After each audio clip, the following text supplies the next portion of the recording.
Peygamberimiz aleyhissalatu vesselam mübarek sözlerini aytıptırlar.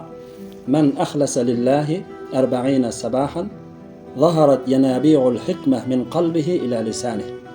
Bir adam 40 güllab bir emele qayım dursa, şonu etbermani ve Huday üçün ihlas etse, Huday Taala şon neticesinde bir bereket verecek vücuduna, şon kalbinden hikmet o, ilm o, akıl gurrunla çoğup, coşup, ağzına diline gelecek diptir.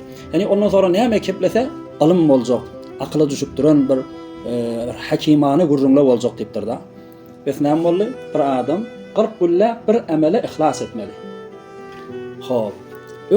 Önkü awliyalara Peygamberimizin şu sözünü amal etmek için bir çellahane dip bir otocuk alyanmıştıklar. Mescidin kaptalınla ve Ayezid Bastam Kuddüs'ü Sirruhu'nun mescidine daha bar gören bolsam Ahmed Cami'nin mescidin uğruna biz gördük. Bir otocuk alyanla küçücük bir kella sakfı diğer değmez bir secdede halat. Şoň içinde 40 gülle itikaf edip fakat cemaate mescide varmalı.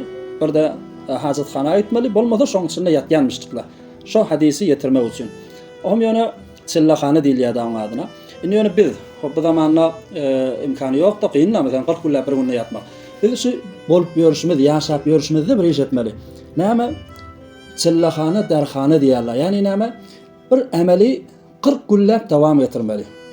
Mesela nazarynny sen amala namazyny bir okuýan, bir okuýmaýan, dowam durup bilmeýänmişdiňde şu 40 gün men şunu bir wagtda gaçyrmaryn dip daýawdyrmalyşym 40 gülle.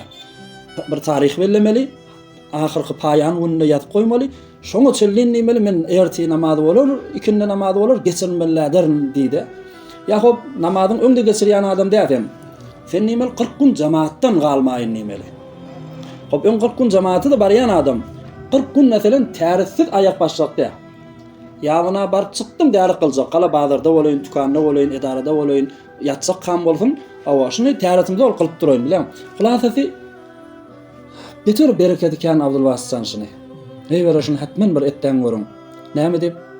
Peýgamberiň sözü adam 40 güllap bir emeli Hudaý üçin halisan lillah, Hudaýym hoş bolsun dipden edende wa öz wujuduna bir begençlik gelýär, bir hoşluk gelýär, bolar ýa-Allah. Hassa ajab wagty şumahal. O näme?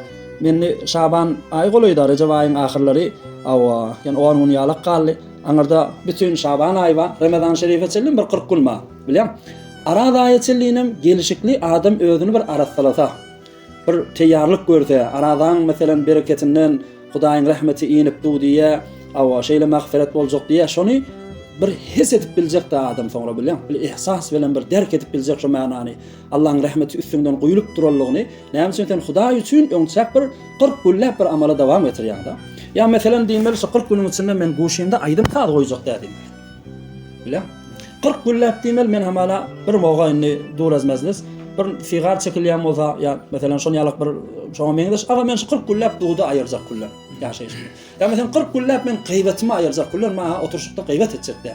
Ya 40 güllap gözüme gaýym durjak. Namahreme her zada gözejekde. Hulasy şu 40 güni özüň bir emel tapmaly.